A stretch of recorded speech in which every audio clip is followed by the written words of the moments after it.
All right, folks, you will see here Custer has entered the board. This is turn 1. We'll tell you what turn it is. Red will tell you that that is an Indian unit that has moved. And of course, Custer has moved. Two Moons had a vision that he should go into the ravines. Why? He did. He also started moving to Cheyenne villages, which Crazy Horse was taken by surprise, and a young squaw, came and told him that Crazy Horse Two Moons seems to be leaving the area. People didn't know what to make of this, but no one yet has seen Custer. So we'll see how this goes, and of course, the biggest critter of all, Petunia. So we'll see how this works out. The red on top of units, just to remind folks, is to show units that have moved, Indian units that have moved this turn. So Reno comes onto the board but can't cross the ford because he doesn't have enough. Custer has spotted some Cheyenne Indians via his scouts, and they're saying this makes no, Golden Hair, this makes no sense to have one group of Cheyenne warriors milling around at the river. So is there a big encampment nearby? Because Custer still can't fully see because of the woods. And he is off the battle ridge. He thinks he sees smoke, but is uncertain. And the rest of the column follows him. Well, in the meantime, the Mini Conju has moved up into the wood lines at the river to support the Cheyenne. So this now is probably going to get to be very interesting on this turn. What can Reno do? And if the Hunk Papa doesn't mobilize fast enough, this could be very interesting. So here we are on turn 3. Oh, wait. Let me make certain here. Turn 3. Turn 2, you can see where Custer ended up moving to. They're kind of stuck in the one coulee. The one that the Sanark is in, the Medicine Tail coulee. Now, allegedly, one of the Custer scouts thought he saw dust down the coulee and thought maybe they had been discovered. In the meantime, Sanark, after watching what the Ogalla did, started moving their tribe village to the west. We also went ahead and redid the Ogalla and moved their villages this turn as well from turn 1. We didn't do that, didn't think about that. Went ahead and did that because that would seem to be more correct. So here we are, and now Reno comes on in turn 3. Turn 2, Custer continues here and continues along here because he can't see the village. And of course he can't see the Sanarks down in the coulee. Cheyenne is still set where they did last time. Custer doesn't have line of sight on these guys either. So as of right now, Custer is blind. Sanarks start to move their village after understanding that the Cheyenne had begun theirs, because Sanarks were closer to Two Moon in terms of believing in division. So right now, 2 turns, really very little happening. And you can see that these guys, nothing has happened down here. And now Reno will come in down here on turn 3. Wild turn here as, well, oh, Custer comes down, hits the Cheyenne here at the river, smashes them, inflicts 2 losses, and everything seems pretty good to go.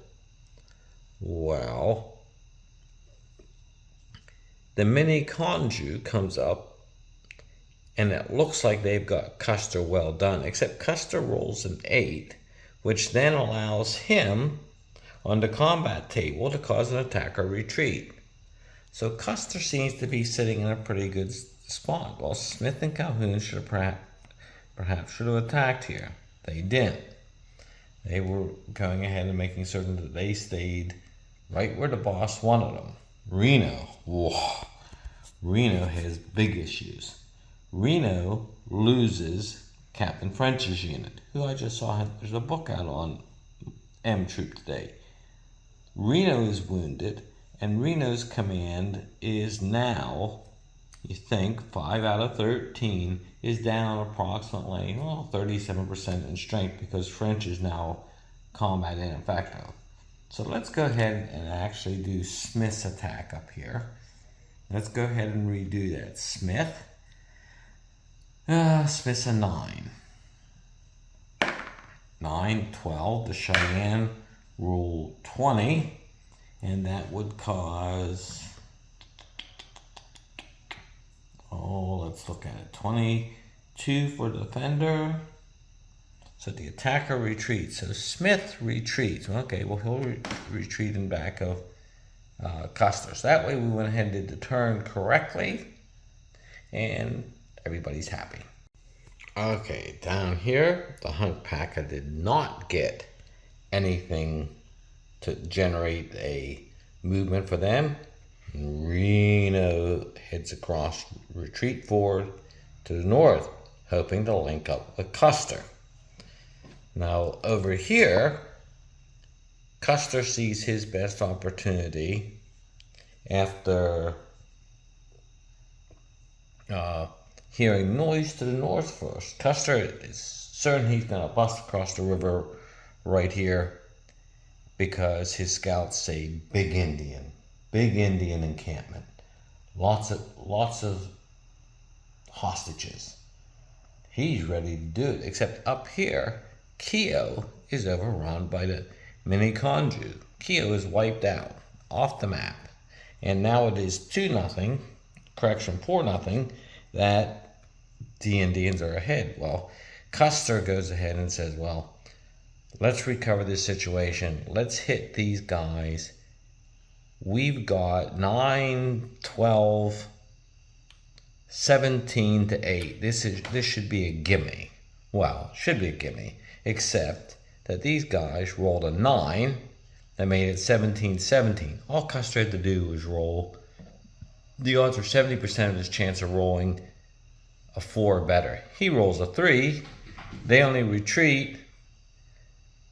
Not a good turn. Not a good turn for Custer. And now Custer, I think, is in very bad trouble because, well, not horrible trouble, because it will be turn 5, and, well, correction, it is turn 5, but turn 6 we still only have 2 Indian activations, so it depends upon what 2 Indian activations happen here. This is an exciting game. Here I think was probably Custer's best chance to win. If they had hit the Cheyenne hard enough, but it didn't. It would have required a different series of circumstances. The idea was to go ahead, come down here, and at that point to smash Brave Bear and all who were down here. That Calhoun and Smith were to come down here, smash them, and perhaps hit the village. Seemed like a good idea, and that Custer and Keogh would then smash the Blackfoot. Seemed to be a really good idea. Well, of course, so the chit draw, well, it was a chitty draw. Ha! The Ogala instead got to roll. They came up and hammered Reno. French got hit here, took a loss. Reno retreats. Moylan took a loss, retreat. Now what Reno and all did, they then on their turn hit the Ogala here to go ahead and force a retreat. Well, that was to buy some time. Well, so what is Custer going to do now? Well, Custer and Keogh go ahead and inflict 2 losses or cut on the Cheyenne. Seems like it was a good thing to do, but Reno, well, over here, but Reno and such, well, things are, they sort of restored things, but it's now becoming one where we've got things spread out over here, and what's worse is on turn 7, we go up to 3 Indian activations. And in victory points, it's only 2-0.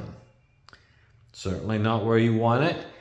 And look here, villages, cavalry. Now the villages haven't moved very far towards us. There's not going to be a lot of victory points. So this is going to be one that runs on losses. Well, right here, the Cheyenne are in trouble. But we've got 2 losses here. 2 flipped. 3 flipped here. Nobody flipped at all down here and these. So, and Indian units that are killed are only a 1-point loss. So this is, it's going to be tight. As of right now, it's going to be tight. Very curious to see how this one turns out, folks. Very curious indeed. And this is, of course, turn 6.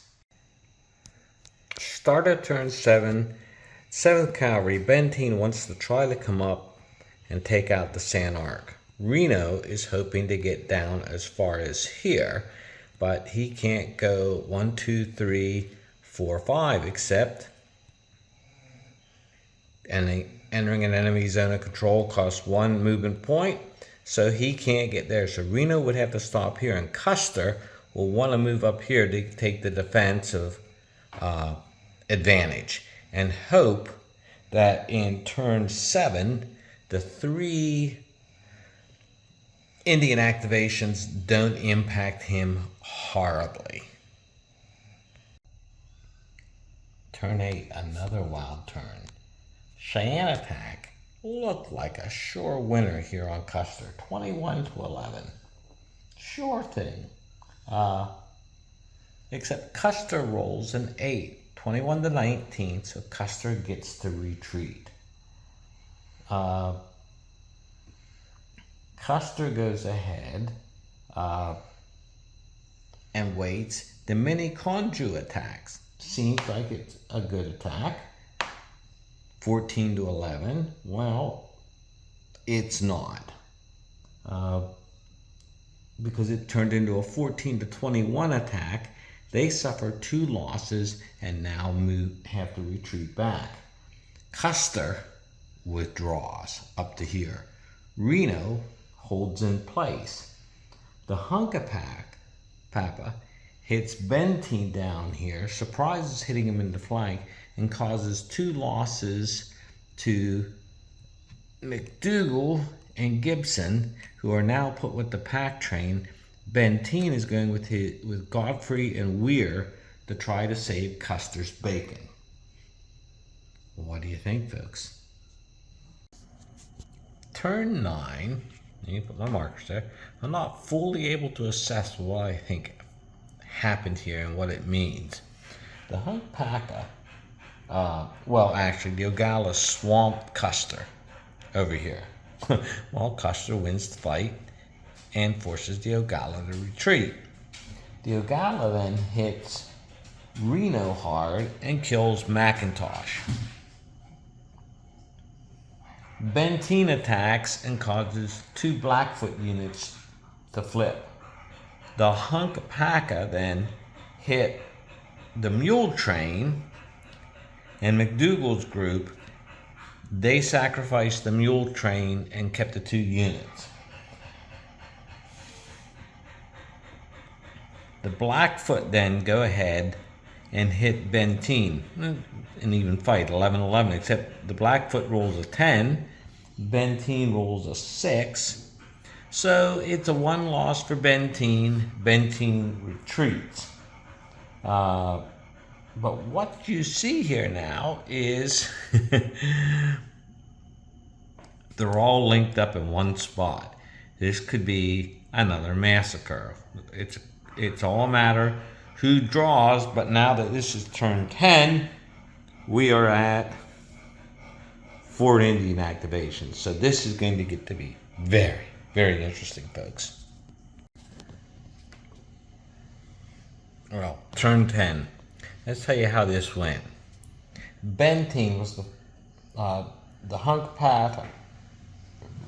Well, actually, Benteen goes off the map. Yes, in the game, you're not allowed to do that. We did that because we wanted to see what would happen here. Benteen gets off. Well, the Blackfoot overrun Reno 20-7. Reno dies right here. Correction, right here. Reno dies. Okay. Well, there's still hope. Still hope. If Custer manages to pull his. Although the Blackfoot would have been blocking him, but decided that if the Ogalla or Minneconjou rolled, perhaps they would be able to get in here. Well, it didn't work that way for Custer. So moving the Blackfoot in was a gamble. And instead, the Ogalla chip was pulled. The Ogalla Nation rides up in its entirety. And we're talking 7, 11, 15, 19, Crazy Horse 21, and 24. So it was 24-11. And all Custer could hope for was a 1, and from then that would make it 25-11, rolls a 10. That would make an attacker a +4, defender 1 retreat and retreat. They'd have been able to retreat to here and maybe have another turn. And if Custer had a good roll, he might be able to break through the Hunkpaka here, but that wasn't the case. They were overrun, they were rode down, and sundered the game. Wonderful game. Thank you again, Worthington folks, Grant and Mike, for trusting us to do things with this, and we continue to do things with that. That's usually not how it's done now, is it? Thanks, folks. Have a blessed evening.